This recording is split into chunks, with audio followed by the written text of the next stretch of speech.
Hello, lunatics and lore seekers. My name is TV Skyn. And good lord, this Darkin update. There's a whole bunch of stuff that Riot released, and I kind of don't want to spend like 6 or 7 videos going through it all, so we're going to be covering the rest of what's available in this video, which means it's probably going to be another long one. Yesterday, we talked about Aatrox, specifically his rework. We got into some of the stuff about who the Darkin are now, what they're supposed to represent in the League of Legends universe, but what we didn't touch on is all the other Darkin-related updates that came along with Aatrox's release, specifically some retcons to Varus, and some retcons to the Darkin's origins in particular, as well as a lengthy short story, a 25-minute read, in fact, detailing some of the political machinations and intrigues and some of what happened when the Darkin were finally defeated. So we're going to get into all of that, and that's going to have to start with Varus, because he is, well, he's a champion who you could generously say has received a somewhat substantial amount of lore updates over the past year or so. I've got some videos specifically dealing with the content that was released for Varus back in the day. And you can go watch that. There's going to be links to that down in the description. But for the purposes of this video, let's just do a quick recap of what his lore used to be, how it was retconned before, and how it was retconned now. So, originally, Varus was a temple warden from Ionia, who was charged with defending a temple within which there was this pit that was full of corruption stuff, and he had to defend it so that the corruption couldn't go out and, I guess, corrupt things. Then the Noxians attack, and Varus is so dedicated to his duty that he refuses to leave his post to defend the village, and that means the Noxians murder his family. That loss, and the loss of his entire village, his entire community, makes him so angry and vengeful that he chooses to surrender himself to the corruption in the pit that he was defending in order to gain tremendous amounts of power with which he can avenge the death of his family, amongst other things. The price, of course, for that is that he will eventually be taken over by the corruption and, completely consumed by it. So it's a Faustian bargain with, in order to gain some power. And that came in handy when they wanted to release the Darkin lore update, where Varus was turned into a Darkin. He didn't used to be. It was just, there's corruption in a pit, and if he surrenders himself to it, then he gains extra magic power stuff. Then they made the decision to turn him into a Darkin, and fortunately he already had that theme of being corrupted by something that promises him power in return that works perfectly well with the Darkin. So, in the retconned lore, Varus is a gestalt entity rather than being a single person who's corrupted. He's, first of all, there's the Darkin, who is trapped inside the bow itself. Then there are the people who provide the body for Varus to inhabit, and they are called Val and Kai. They are lovers who are caught up in the Noxian attack on Ionia. One of them is severely wounded, and so the other one decides to drop them down a magical well, where they have heard that there's great magic in there, and they're just hoping beyond hope that possibly whatever's down there can help save the person that they love. Unfortunately, what they find is Varus trapped down there, and Varus possesses their bodies and merges them into one. Now, when a Darkin possesses a person, theoretically, they consume that person completely, but because Varus attempts to consume 2 people at once, it doesn't really work, and instead of Varus being in complete control of the body, he has to share that control with Val and Kai, who, through their mutual bond of love, through their affection for each other, are able to resist Varus's influence, and so their existence becomes this tug of war between the human spirits of Val and Kai and the Darkin bloodlust of Varus himself. So far, so good. That, unfortunately, came with some consequences, because the whole thing about him being a temple warden and having a family, and he lost them, and is a whole sad thing, that all kind of had to be removed to make room for Val and Kai. And for a lot of players of Varus, apparently that was a bit of a bummer. Like, a lot of people liked that story. They kind of identified with that story. And that makes sense. Like, it's never fun to have something taken away from a character that you like. We always instinctually, we always want to have stuff added rather than taken away. And so, with the release of the general Darkin lore update, Riot has made the decision to try and reincorporate some of the old elements of who Varus was. So Varus the Darkin used to be just a normal Shuriman person, a powerful Shuriman person who was chosen to become ascended. The same thing that happens to Nasus and Renekton and indeed Azir. Like, they're ascended, that's why they have the animal aspect and why they look weird and why they have super magical powers, because they're ascended. Varus was chosen for the same thing, partly because when Shurima is at war. Like, let's start from the beginning. In the new lore update, he is once again a temple guardian, but he's a temple guardian in Shurima rather than Ionia, because Shurima is where the Ascended live. It's where the Darkin come from. And once again, his story is very much one about there's an attack on his homeland in the war with Icathia, which is a rebellious region within Shurima that eventually summon the power of the Void in order to empower their rebellion and break through of the control of the Shuriman Empire. When Varus' homeland is attacked, he decides to stay with the temple and do his duty because it's more important to him, but as a result, he loses his family, who are killed in the war. And in recognition of the sacrifice that he has made, he is given the opportunity to ascend. And once he is ascended, he fights the terrible war with the Void Horrors of Icathia, and eventually it corrupts him and turns him into a terrible person. Then he is trapped inside the Crystal Bow, same as the other Darkin, and then he's thrown down into the well in Ionia, where Valmar and Kai find him, finally. And then we get back into the normal retcon stories. There's an attempt to kind of fuse those two concepts, both the original concept for Varus with the whole updated, he is possessing the body of two lovers who are trying to hold him at bay thing. And both things are kind of supposed to be there.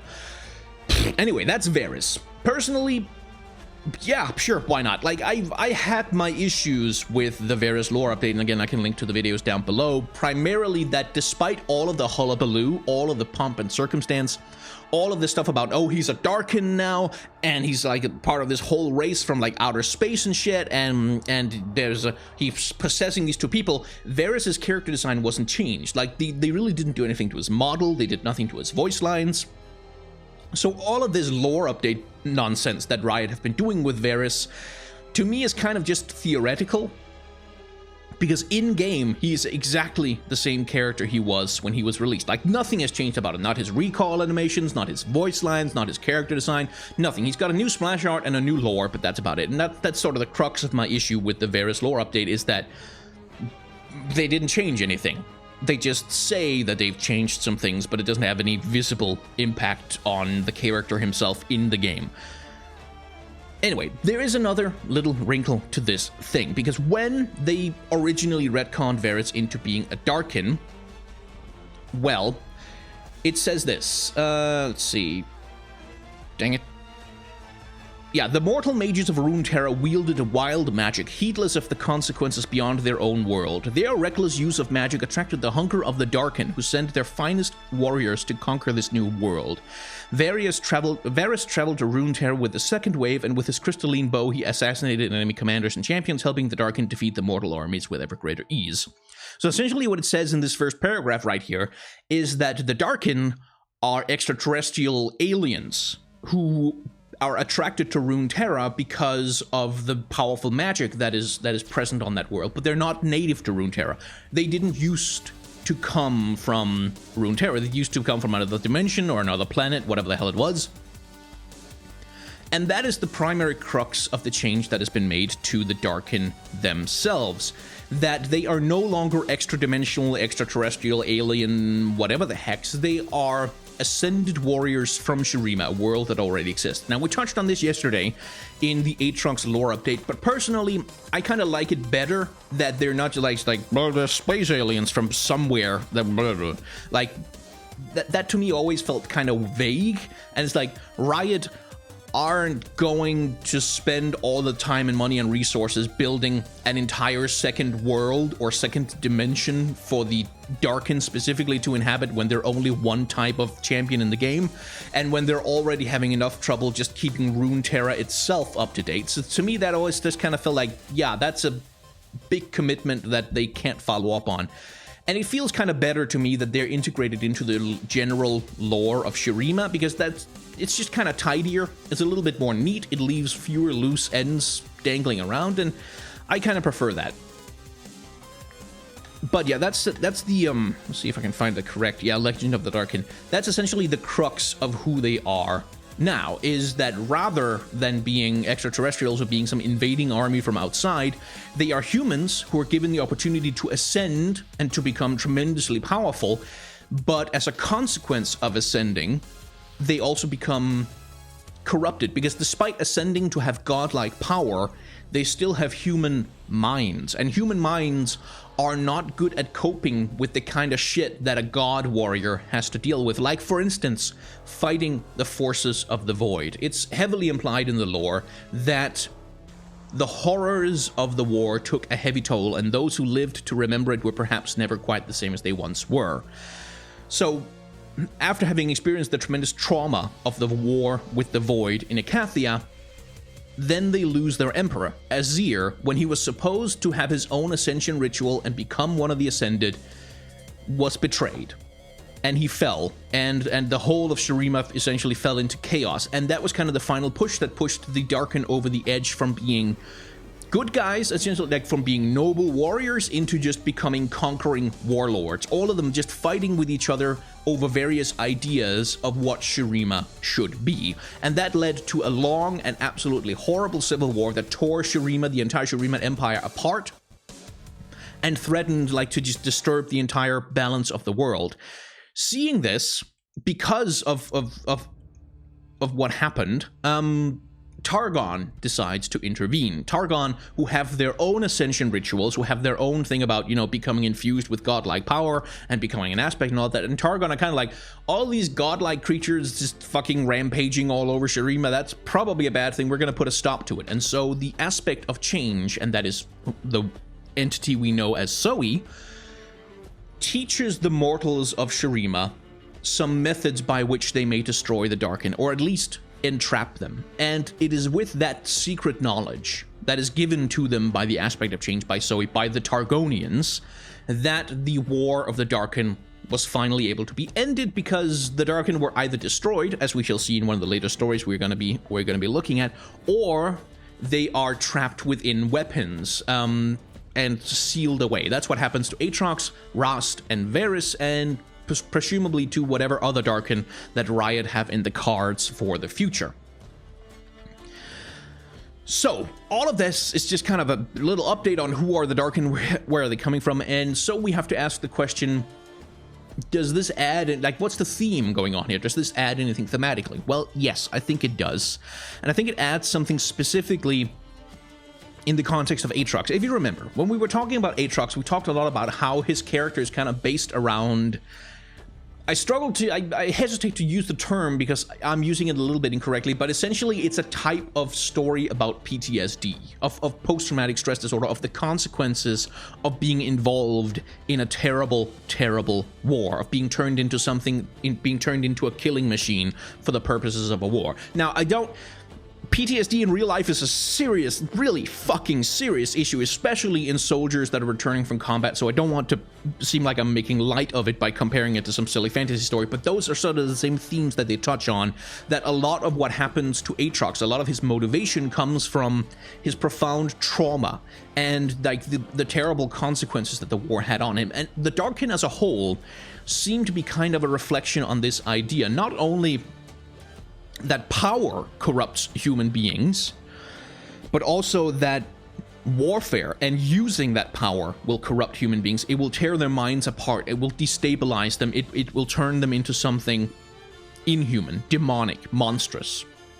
And to me, that's kind of the theme that the Darkin represent, this idea that no matter how noble you are, no matter how great you were, no matter how wonderful your aspirations, no matter how grand your ideals, once you are given tremendous power and you use that power to make war, you are going to be corrupted. Like, it's going to change you, it's going to screw you up, it's going to mess with your head, and there's absolutely nothing, no amount of power, no amount of virtue in the world that can save you from that. And all of the Darkin, at least in this new conception, seem to be meant to kind of represent that idea, which leads us on to The Twilight of the Gods by Graham McNeil, which is like one of the very long lore stories in League of Legends, and because it's really long, I'm not going to read through the whole thing with you because frankly my voice can't take it, and I'm gonna make so many mistakes over the course of it that I'm gonna have to redo the take over and over and over again, which is gonna destroy my voice even more. Not gonna happen. What we're gonna do instead is I'm gonna ask you, if you haven't already, go and read that story now. There's a link down in the description. Go and read it for yourself, then come back, And then we're going to go through it, and I'm going to nitpick some stuff. I'm going to comment on some of the writing. We're going to talk about some of the stuff that happens and what it means. And after that, I think finally, yeah, we can say that this video is over, and I have done a comprehensive lore update on the Darkin themselves. Now, interesting side note, Graham McNeil is a writer who works for Riot, who used to write, or probably still writes, actually, a lot for the Warhammer 40k universe. And just as an aside, to me, I feel like I see a lot of the influence of that universe on this particular stack. There's a lot of... I get the same feeling from reading this that I do from reading like a 40k novel. For better and for worse, but we're going to get into that a little bit later. So, a very brief plot synopsis of what happens here. This is essentially the story of how most of the Darkin and most of the Darkin War is eventually ended. By the end of this story, most of the Darkin that are ravaging across Shurima will be dead. And that's kind of, and how that happens is essentially the whole point of that this story is building towards. But over the course of building towards that point, it takes a lot of detours. It takes a lot of opportunities to kind of world build a little bit what that world was. Like during this terrible war of the Darkin, what kind of world was that? What kinds of consequences did that have for the people who were living there? What kind of society? What kind of situation did this terrible war create? And just spoiler alert, it's not great. Much like in the 40k universe, when you live in a world that is permanently just consumed by war, that generally has negative consequences for like everybody. So, primary characters in this thing are Tanari, who is an Ascended, like he is one of the Darkin, essentially. By the way, it's worth noting, Darkin is the mortal word for the Ascended who end up fighting the war, and is essentially a word that means like bad people. It's just a word that means corrupted ones or something like that. And it, as the narrative goes, it's not a word that they choose for themselves. It's a name that's handed to them by the population of Shurima, because they are just like, it's been hundreds of years of war. We're not calling them Ascended anymore. We're not calling them Sunborn, which is what they prefer to be known at. We're calling them Darkin because they're assholes, and so they get an asshole name, Darkin. So Darkin is an insult. That's important for the ending. So, primary characters, we have Maisha, and we have Tanari. Tanari is an Ascended, as I said. Maisha, however, is a human. Or is she, is the thing. So, one eye, rich blue, the other twilight purple, held wisdom beyond her years. She wore thin silks, colorful and entirely unsuited to the desert, tied at the waist with a thin rope from which hung a single golden key. A vivid pink scarf coiled around her neck, and she twisted its tasseled ends through her fingertips. Yeah, she's called Maisha in the story, but it's Zoe. It is Zoe. It is the aspect of change herself, who is aiding Tanari in bringing an end to the war between the Darkin. So Tanari has called a meeting of all of the Darkin in the world, and they're all going to bring like a whole bunch of soldiers, but it's like all the Darkin he could possibly get to meet. He's gathering them all in one place to give them a speech, like to hoping beyond hope that he might be able to unite them once again under a common purpose and maybe rebuild Shurima just a little bit, even though he knows that it's pretty much pointless. Now, Tanari himself is an old warrior. He's been in countless battles, and even though he's immortal and he has great regenerative powers, the story makes a particular point of highlighting just how broken he is by all the fighting. Like, he's got a spine that's completely just broken. He can't really stand up straight. He has trouble walking. He has lost an eye. He is just twisted and he's in pain, and he knows that this is pretty much his last shot at doing something of consequence in the war. And this is part of what it seems like Maisha is manipulating. She's sort of using his sense that he's heading towards the end of his life to manipulate him into wanting to make a grand kind of statement. And Tanari kind of senses that. He kind of knows that, but he's holding out hope that he might be turned into a human and not have to suffer the fate of the rest of the Darkin. And so there is a lengthy amount of descriptions of the kind of environment that this post-apocalyptic Shurima essentially is. Talking about how every single one of the Darkin just bring war hosts with them who are like one wrong look and one insult away from just murdering each other wholesale, but who are also completely cowed by the Darkin. Like, they are in complete fear of the Darkin. They are god kings amongst humans. They are just unbeatable, indestructible, terrible gods to the people who follow them. Which is also something that's made a substantial point out of, is that from the perspective of the human beings in the story, outside of Maisha, who is in fact an aspect of Targon, the humans are like, they can't deal with the Darkin. Like, they can't fight them, they can't win the war. There really is no way that this is gonna end except through some kind of special trickery. So, let's see. There was a name of a weapon I'm looking for. Well, it's going to come up later. Tanar'ri has a specific weapon. A weapon that used to belong to one of the Darkin, and it has a lot of sentimental value, as it were, to the Darkin as a whole. Because all of the Darkin essentially consider themselves siblings, brothers, family of a kind. A broken family that hate each other and want to kill each other, and indeed end up killing each other. But nonetheless a family who have a certain amount of history. And so he has this weapon that used to belong to one of them, and he's kind of using that as emotional leverage against the others, appealing to their common history. The meeting itself, we have a lot of descriptions of various Darkin of various kinds. Most of them seem to be modeled after animals, the same way that Aesir, Renekton, and Nasus are.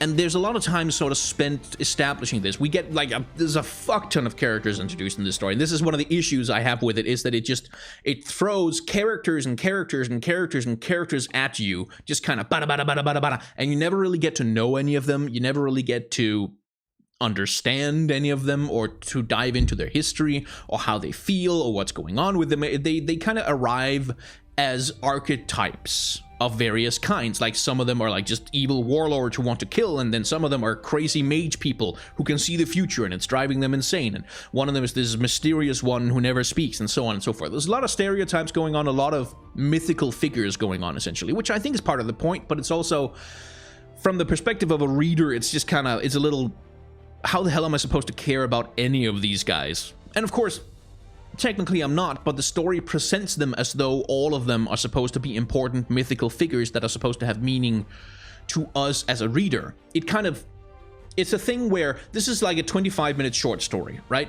Which is, it's fairly long, but it's like a chapter and a half of a novel. And on either side of this novel, there's this short story, there's kind of supposed to be another novel that we kind of have to infer exists, right? We have to infer that there's all this history between the different Darkin, like there's all these wars, all this drama, all this emotional stuff, and all these conflicts and all this stuff that's going on that they're not actually going to tell us about or show us in any meaningful way, but they're going to imply that they exist, and that's going to have to be good enough.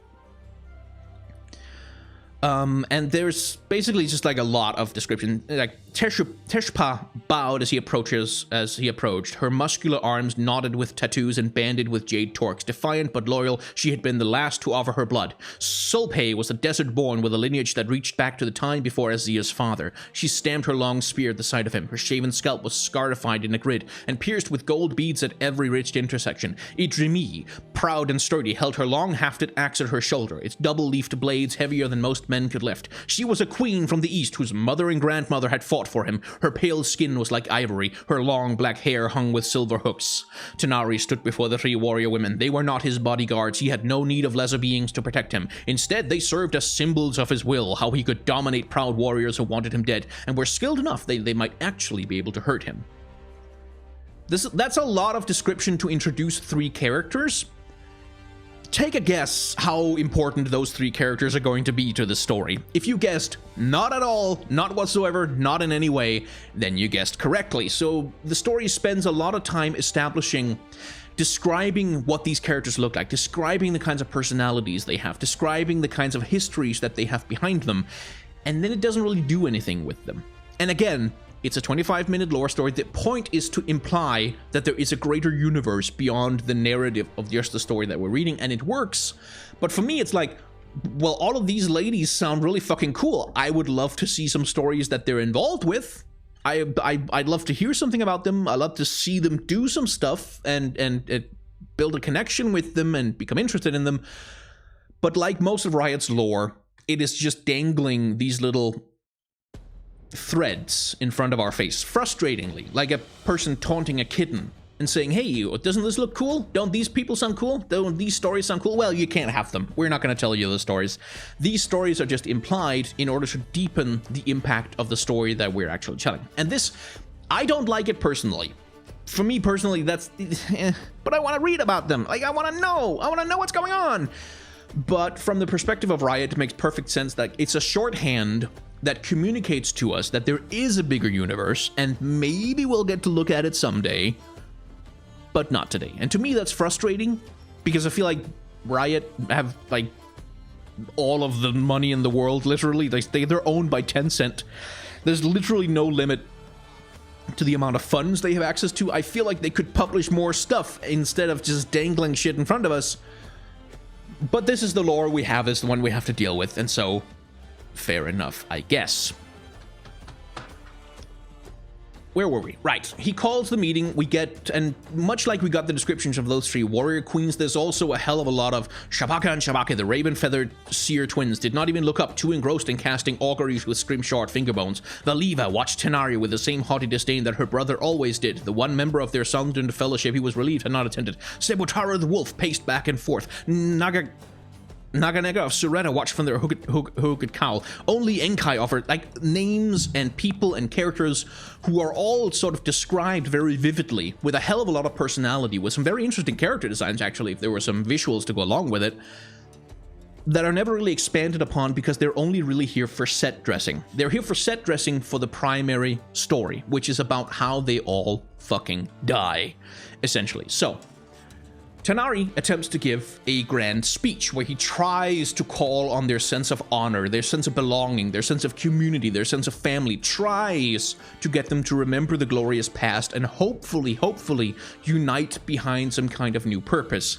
It fails, and he has to fight his brother and kill him because his brother wants to kill him.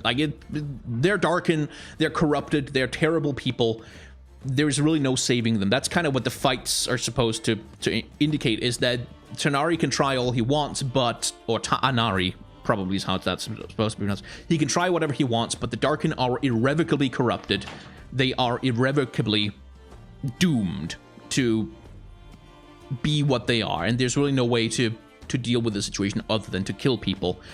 And so he does, even though he's kind of broken and very old and tired and doesn't really have the fighting body that he used to be. He uses some tricks that he has learned from Maisha, that is Zoe, in order to defeat his brother and grab the attention of the other Darkin. The Chalikar, that's the name of the weapon that's in there. He has learned some techniques from Zoe that allow him to best his brother and kill him. And using just the attention that he gets from managing to kill one of his brothers, he holds their attention for long enough that he can use the weapon and the power that Zoe has taught him to call down the terrible power of the moon.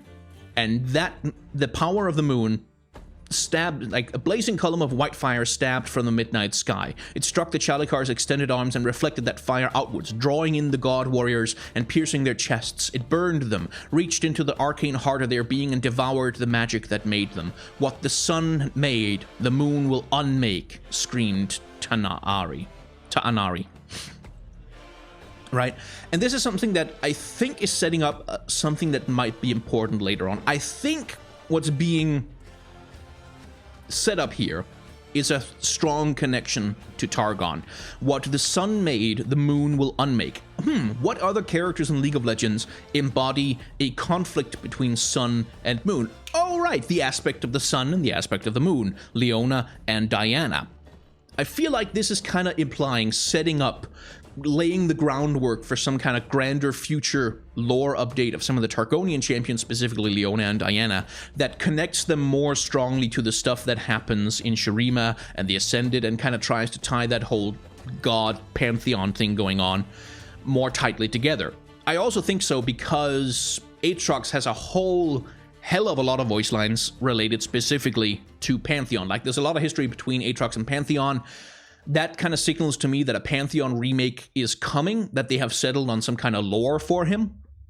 And if a Pantheon remake is coming, then I think, like the Darkin lore update, Pantheon's lore update is going to come with a whole bunch of retcons to Leona and Diana. Anyway, Tanari manages to kill most of his brothers and sisters, manages to destroy most of the Darkin, and it kind of breaks him, finally. Like, he understands what he has done, and it's terrible, but finally most of the Darkin are dead. The war finally has some kind of end in sight, and he has been turned human by the process. Like, it has burned the power of the Darkin out of him. He's no longer a Darkin. However, Maisha, once again, she's Zoe, is not quite done with him. She steals his heart from straight out of his chest and says to the others, "Take this and the Chalakar to your weaponsmiths. We will need to take a different approach in dealing with the rest of the Darkin." Sort of implying that after Zoe has managed to get most of the Darkin killed, the rest of them are going to have to be trapped. You can't kill them anymore. They're ready for it. You can't gather them all once again and call down the power of the moon. You have to have some kind of other method. And so the story ends with Zoe saying, we'll need to take a different approach in dealing with the rest of the... Wait, what was that old word? Ah, yes, that's it. Darkin. The end. So, from a functional perspective, I think this story is perfectly fine. From a stylistic perspective, it's a lot more purple prose in it than I like. Purple prose is when you use a lot of adjectives and a lot of descriptors, and you kind of use a heightened poetic language to describe something. And as an example, we can just kind of read the opening paragraphs. They came to a dead city in the mountain shadow under cover of night. Battle hosts of 1,000 warriors, each bearing bloody totems that told of the ancient lineages of the Sunborn Ascended who led them. The city and the bones of its people had long ago become one with the desert, and it was impossible to tell ash and bone from sand.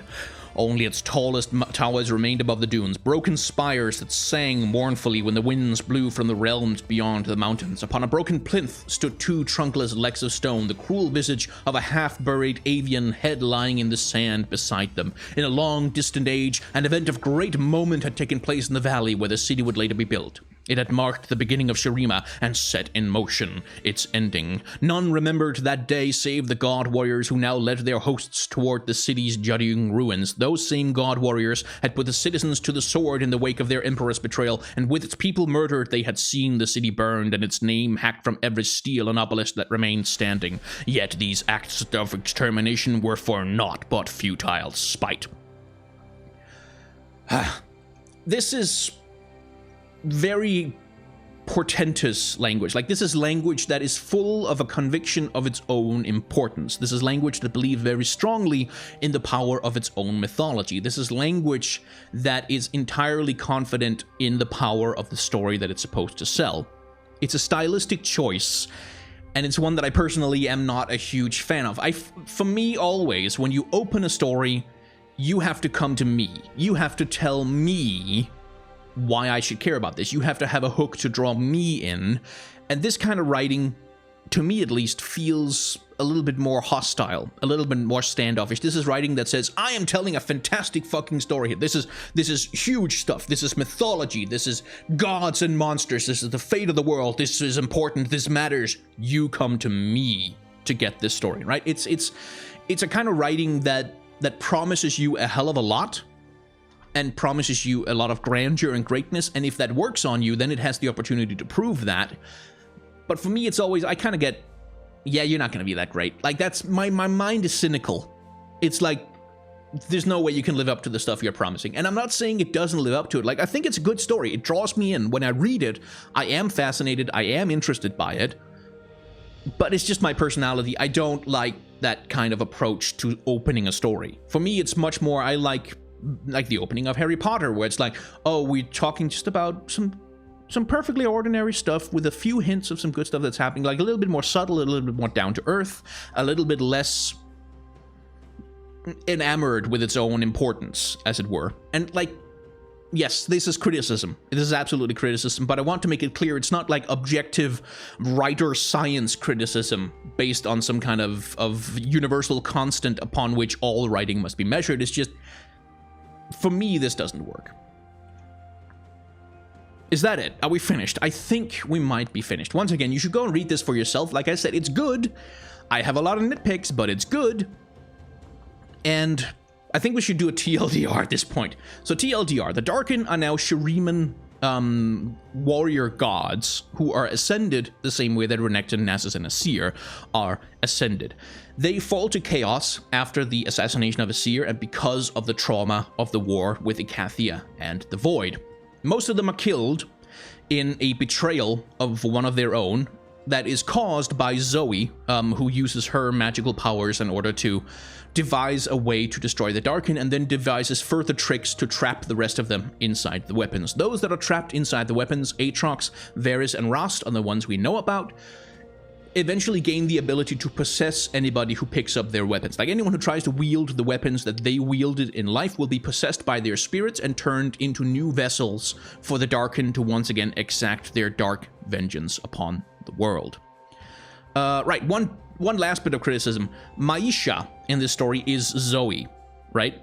And she's playing some kind of part here, but the Zoe I know from the game is an immature, giggly little 13-year-old girl with a massive crush on Ezreal. Yes, I know she's thousands of years old, but she acts like a 13-year-old girl. Everything about her voice lines and her story and the way she behaves in her own lore tells us that she's kind of just a ridiculous 13-year-old girl who has a lot of magic and who does a lot of silly stuff and who wants to bake mooncakes with all her girlfriends and stuff. Like, that's very much who Zoe is in the game and in the lore as we know her.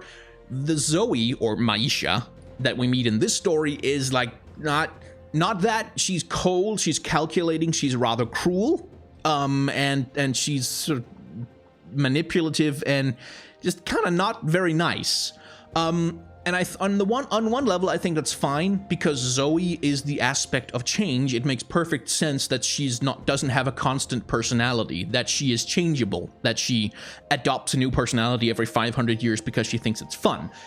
That makes perfect sense to me, but what I would have liked is some kind of indication in the story that that is what's going on. Like, I would have liked another story with Zoe, maybe where we see her make the change between personalities, or some voice lines in the game that indicate that she can become a completely different person at will because she is the aspect of change. Like, it works, but I feel like there was a little bit of groundwork to make it really work that's missing. Anyway, I think that's it. I think that is what the deal with the Darkin is. I think I've covered most of it, maybe all of it. I hope so. You can leave any questions that you have down in the comments. And if you want to, you can like the video, you can subscribe to the channel. Both of those things are very helpful to me.